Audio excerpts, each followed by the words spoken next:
Queridos irmãos e irmãs, bem-vindos mais uma vez ao nosso podcast semanal Parresia.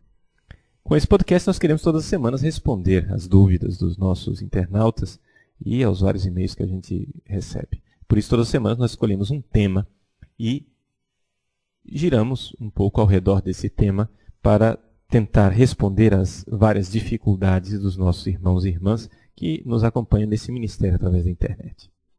O tema dessa semana é este: nós não somos melhores do que os outros. O que quer dizer isso? Bom, de onde nasceu esse tema? Primeira coisa. Alguns internautas estão demonstrando uma certa dificuldade no convívio com alguns padres e bispos, né? Vou citar alguns exemplos. O caso de um rapaz que queria receber a comunhão de joelhos. Ele sabe muito bem, ele estudou, ele já viu quais são os vários documentos da igreja que dizem que a pessoa tem o direito de receber a comunhão de joelhos, na boca e de joelhos. Ele vê o exemplo do Papa Bento XVI. O Papa Bento XVI faz isso nas suas missas. Para dar o exemplo para o mundo inteiro, o Papa está dando a comunhão de joelhos, para as pessoas recebem a comunhão de joelhos e na boca. Pois bem, não somente é uma coisa que é lícita, mas é um direito que a pessoa tem. E ele foi à missa com o seu bispo. E o bispo dele não é que seja um bispo extraordinariamente de esquerda. Não, muito pelo contrário. O bispo, ele até é um bispo moderado, né? De centro, poderíamos dizer. Um bispo mainstream, dizem os americanos, né? E, pois bem, ele foi lá, se pôs de joelhos para receber a comunhão e o bispo, na frente de todo mundo, o distratou. E disse que ele se levantasse, que ele não iria dar a comunhão para ele daquele jeito, porque ele não era melhor do que ninguém. Vejam onde é que está a coisa. Você não pode receber a comunhão de joelhos porque você não é melhor do que ninguém. Bom. Segundo exemplo, padres e seminaristas que querem obedecer à lei da igreja que pede, né, no cânon 284, que o padre use o hábito eclesiástico. E a CNBB especifica qual é o hábito eclesiástico. É o clergyman ou a batina. Pois bem, isso já aconteceu comigo algumas vezes também. Eu me apresento de batina e padres, meus amigos, pessoas que me querem bem, reagem. E dizem: vocês que usam batina, vocês acham que vocês são melhores do que os outros. Vocês estão querendo ser melhor do que nós. Terceiro exemplo. O exemplo de uma pessoa que se apresentou para o seu confessor e na confissão falou que estava fazendo jejum, né? E o confessor ficou indignado. Como que você vai agora fazer jejum? Que bobagem é essa? Você acha que você é melhor do que os outros? Você quer ser santa, né? E usando esses argumentos, você quer ser santa. Veja, gente. Primeiro que a gente fica admirado, né, com esse tipo de reação. A vocação universal à santidade é uma das coisas que a igreja sempre acreditou e que, sobretudo, quem insistiu nisso muito foi exatamente o Concílio Vaticano II. Né? Essas pessoas que se dizem apóstolos do Vaticano II, que seguem o espírito do Vaticano II e, no entanto, ficam indignados quando a pessoa quer seguir um caminho de santidade. É o fim do mundo. Então, de onde vem toda essa realidade? O que é que nós podemos dizer a respeito disso tudo? Bom, vamos considerar a coisa em dois aspectos. Primeiro, o aspecto histórico. Vocês sabem que no século XVI existia um senhor que é classificado atualmente como filósofo, poderíamos dizer que ele é um cientista político, alguma coisa assim, chamado Nicolau Maquiavel. Maquiavel, ele começou a pensar uma coisa diferente de todas as outras pessoas que, dentro da Europa cristã, tinham escrito a respeito de política, do convívio social e do ser humano. O que é que ele pensou? Veja, desde a antiguidade, desde os filósofos gregos e mais antigamente do que isso, porque a coisa é bastante antiga, está arraigado no ser humano praticamente. Os filósofos antigos pensavam assim: nós precisamos ser melhores. Eles olhavam o ser humano, viam que as pessoas tinham vícios, defeitos, erros, e que isso atrapalhava o convívio social. E não somente atrapalhava o convívio social, isso também fazia com que as pessoas fossem menos felizes.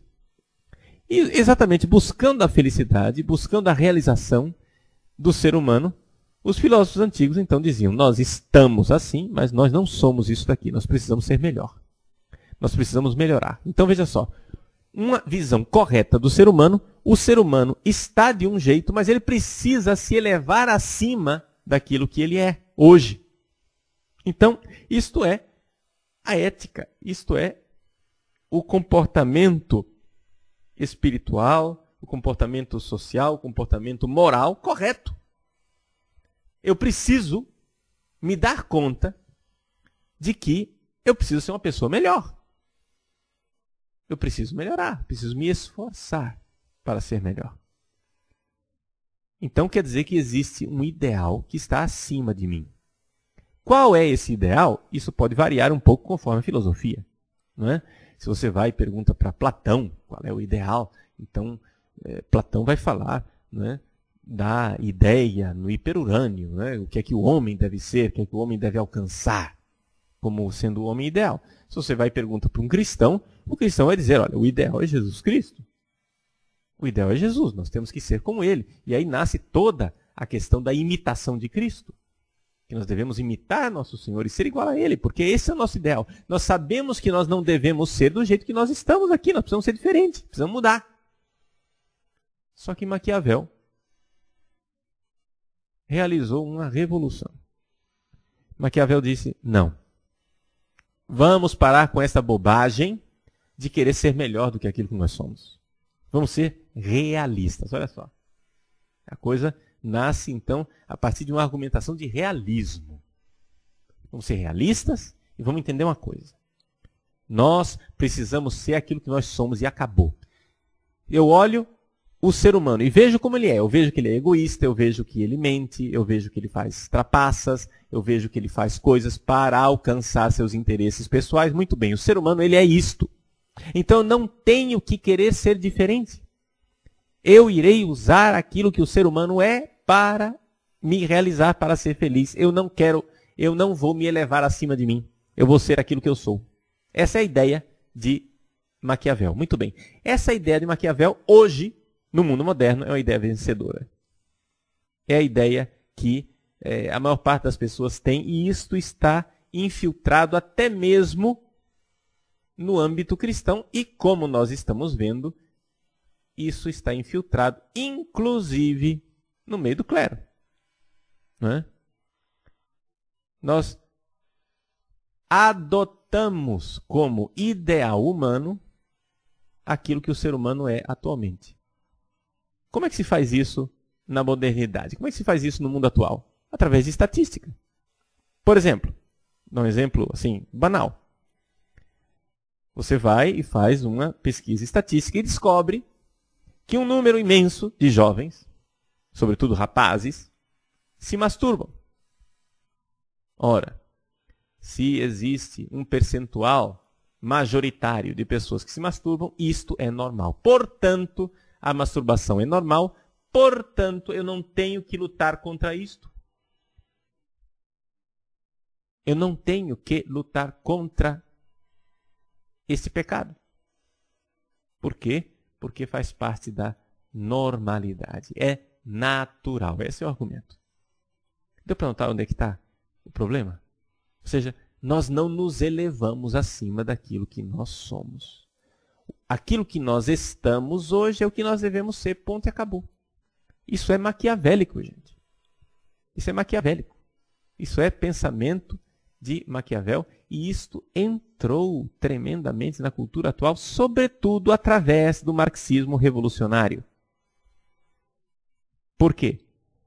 Porque no processo de implantação da Revolução Cultural, um senhor chamado Antônio Gramsci fez estudos bastante extensos a respeito de Maquiavel.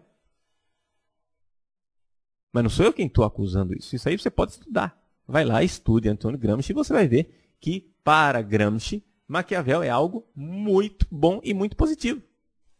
Inclusive, para ele, o Partido Comunista, que ele fundou na Itália, né? O Gramsci é um dos fundadores do Partido Comunista Italiano.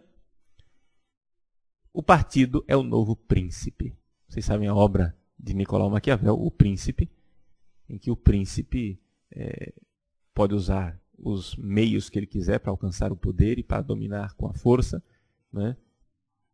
E daí que vem a chamada ética maquiavélica, em que os fins justificam os meios.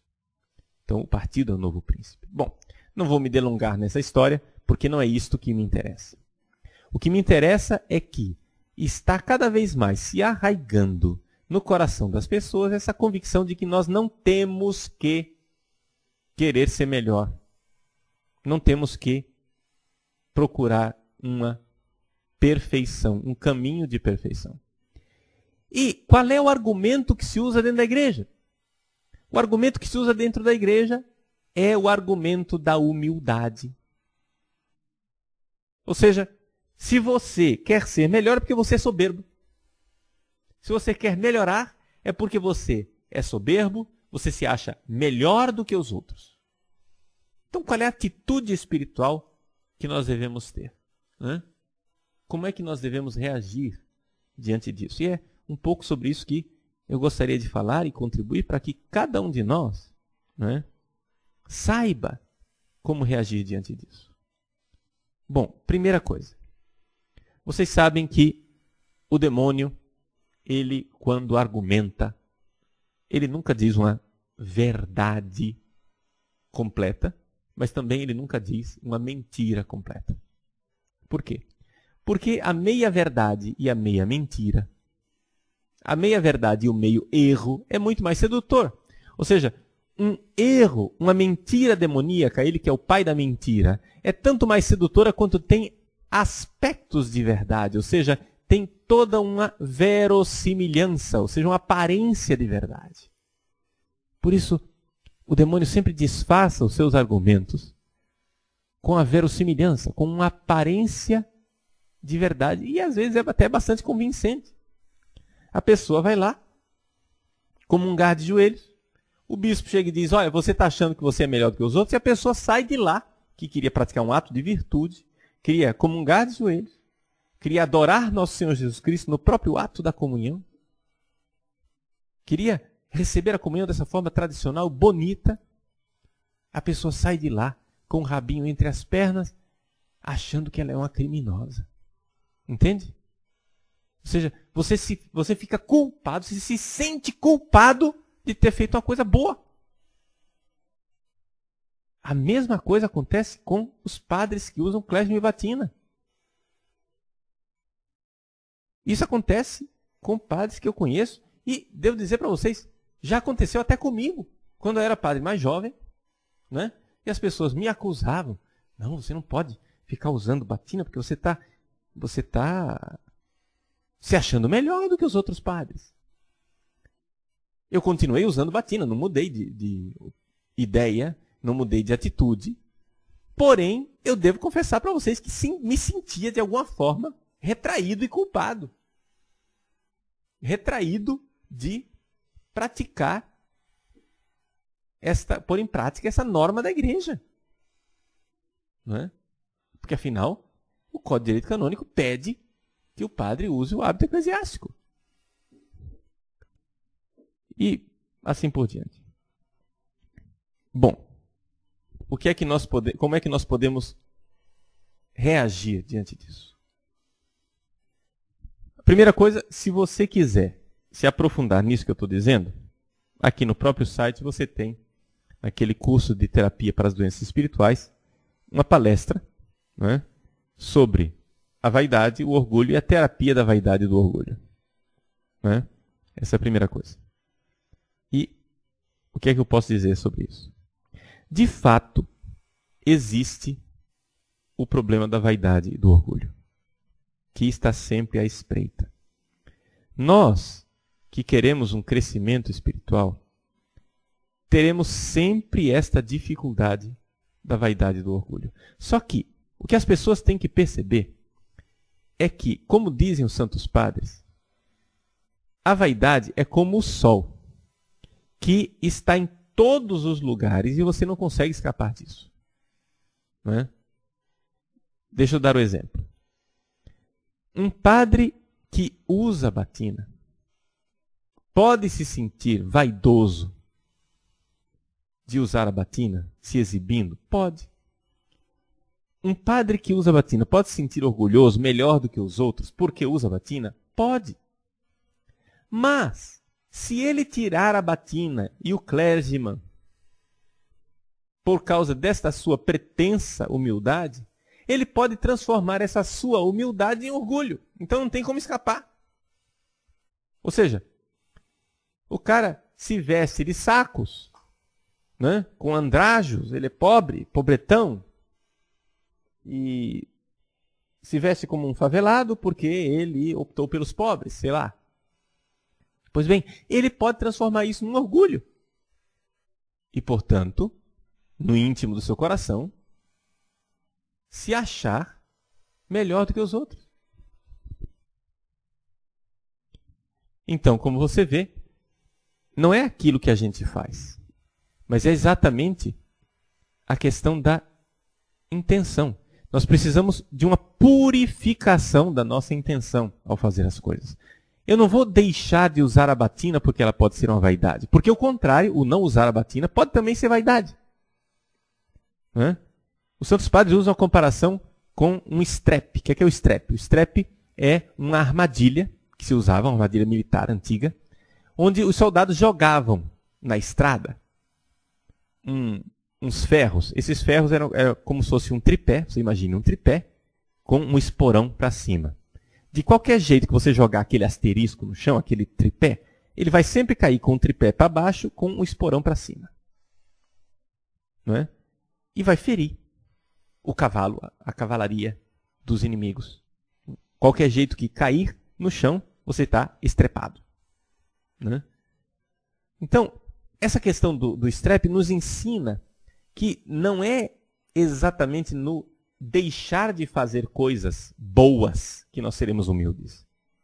Não pode ser, porque isso vai ser usado pelo diabo. O diabo não pode usar, a gente não pode deixar o diabo usar a humildade para que a gente se afaste de Deus, se afaste do caminho bom, se afaste do caminho da santidade. Então, qual é o caminho? O caminho é a purificação da intenção. Eu devo, então, fazer a coisa certa, porém, sabendo que eu preciso viver a humildade diante de Deus. O que quer dizer humildade diante de Deus? Veja, se eu me humilho aqui diante de você, o que é que acontece? Essa minha humildade pode se transformar em orgulho, em vaidade. Então não funciona. Mas se eu me humilho diante de Deus, ou seja, onde no íntimo do meu coração eu me humilho diante dele e eu sei o pecador que eu sou. Onde diante de Deus eu apresento a minha miséria e eu sei a porcaria que é esse sujeito de batina, chamado Padre Paulo Ricardo. Então, ali, diante de Deus, na intimidade do coração, eu poderei ser humilde, se eu fizer isso. É o único jeito. Não tem outra maneira. A maneira é eu saber concretamente que eu não sou melhor do que ninguém. Nós cristãos não somos melhores do que ninguém. E, aliás, até concretamente falando, nós podemos dizer isso. Se você se sentasse num confessionário, se você fosse padre, e se sentasse no confessionário, você iria ver que os cristãos pecam como os pagãos pecam. Não é?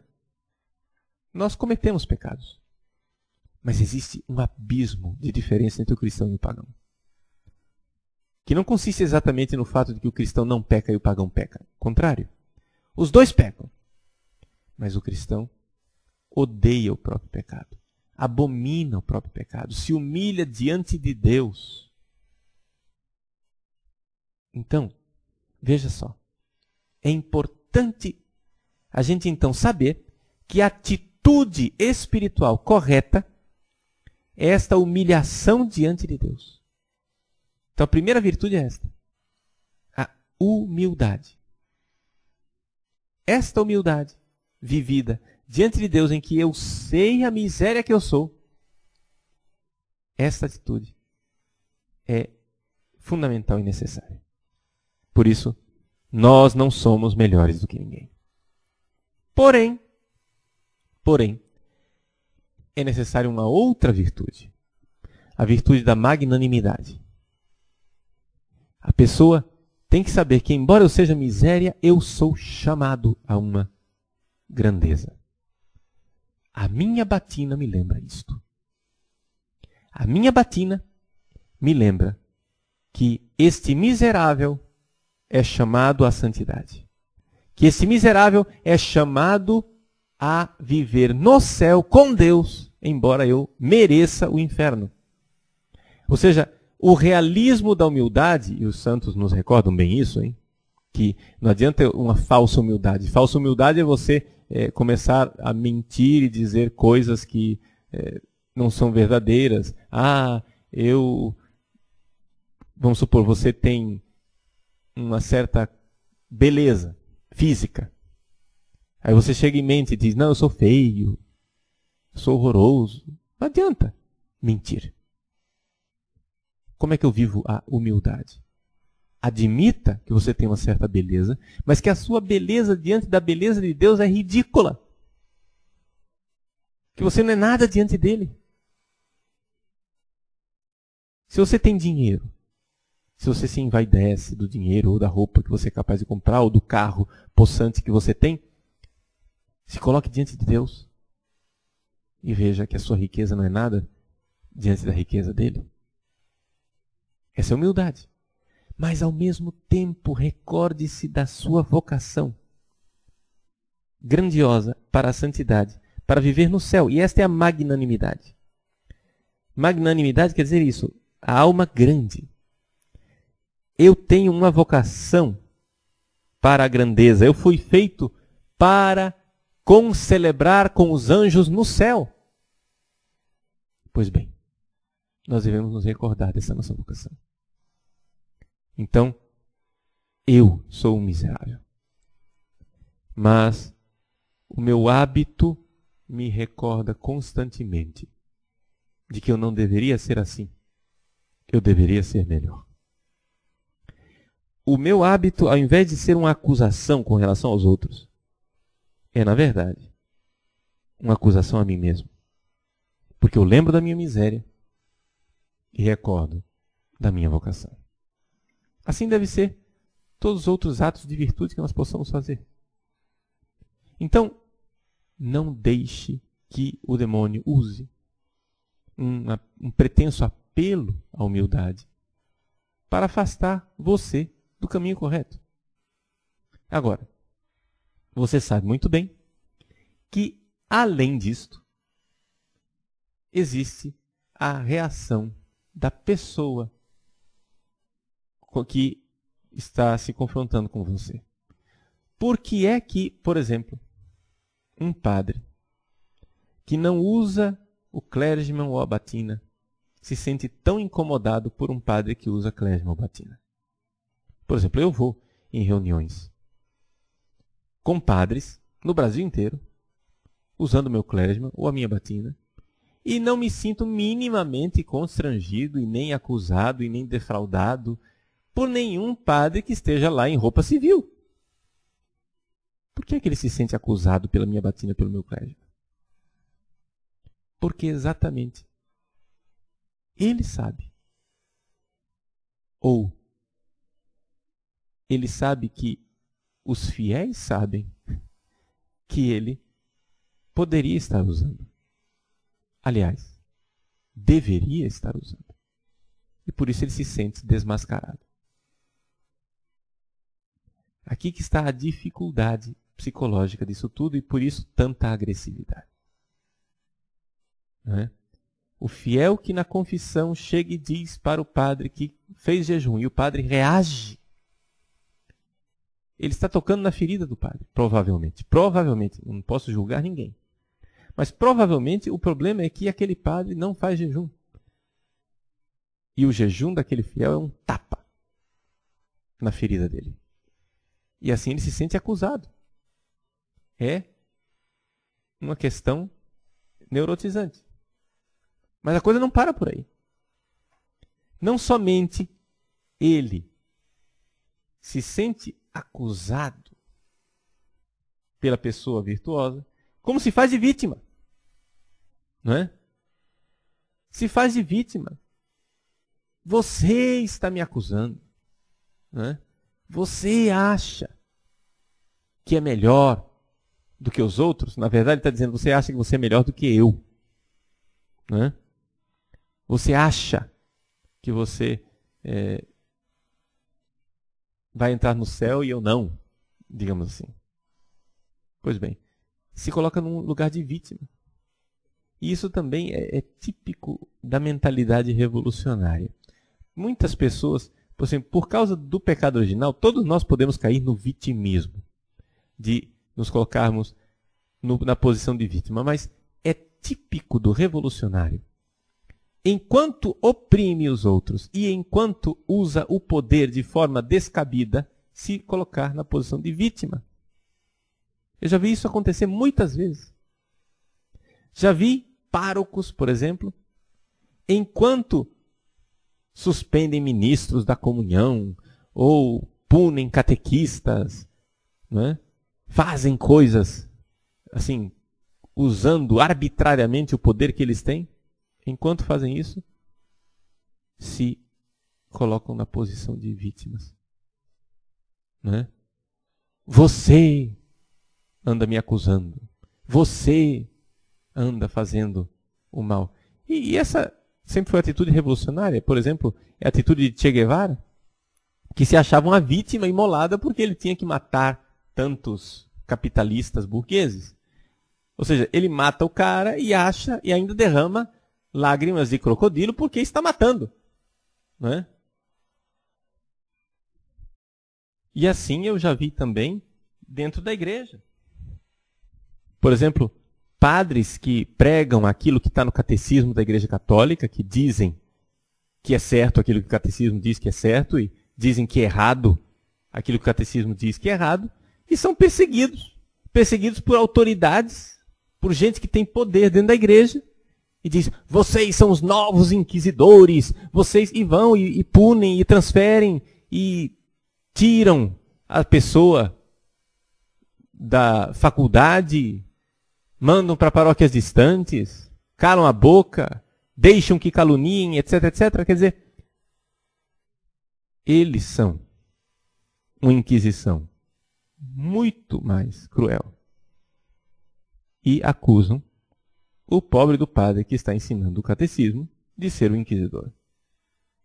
Dá para entender como é a coisa e qual é a dinâmica. Então, resumindo, como é que nós devemos agir diante desta acusação de que você pensa que você é melhor? Primeira coisa, nós não podemos simplesmente desconsiderar a acusação como se ela fosse totalmente falsa. Isso não faz bem espiritualmente para nós. Ou seja, o orgulho e a vaidade é algo que está sempre aí como uma armadilha, pronta para nos estrepar. Não é? Então, vamos, em primeiro lugar, nos humilhar diante de Deus. É verdade, eu não sou melhor do que os outros. Porém, só a humildade é uma virtude que poderia causar um desequilíbrio se ela não fosse uma virtude que fosse temperada, ou poderíamos dizer assim, se ela não estivesse constantemente em tensão com a virtude da magnanimidade. A magnanimidade que nos diz: eu tenho uma alta vocação. Eu sou chamado por misericórdia de Deus para a santidade e para o céu. Por mérito, o que eu mereço é o inferno. Por misericórdia de Deus, se Deus quiser, eu serei admitido no céu. Não vamos para o céu porque somos melhores, mas porque Deus é melhor do que tudo. Não queremos praticar a virtude e nos tornar pessoas sempre melhores porque queremos comprar o céu. Nada disso. Mas por resposta a esse amor misericordioso que nos ama desde toda a eternidade. Ele nos amou. Ele morreu na cruz por nós. Como diz Santo Agostinho, como não amar de volta um amor assim? Como não amar de volta quem nos amou dessa forma? Por isso, a obediência. Por isso, procurar sempre ser melhor. Por isso, viver nesta tensão espiritual de quem, sabendo da sua miséria, está convencido de que é chamado à grandeza pela misericórdia de Deus. Essa é a contribuição que nós gostaríamos de dar nesse programa, nessa semana, para você. Mais uma vez, fica aqui o convite para você se inscrever no nosso site como associado. Nós precisamos da sua ajuda e gostaria de insistir muito naqueles que podem se associar e gostariam de usar o método do cartão de crédito. Se o seu cartão de crédito é internacional, então prefira o método PayPal. O método PayPal, ele dá a oportunidade de você fazer essa assinatura que se repete já automaticamente todos os meses. Né? R$30 por mês é R$1 por dia. Então, não é que vá desfalcar completamente o seu orçamento. Não é? É algo que você pode colocar tranquilamente todos os meses. Então, que Deus abençoe você.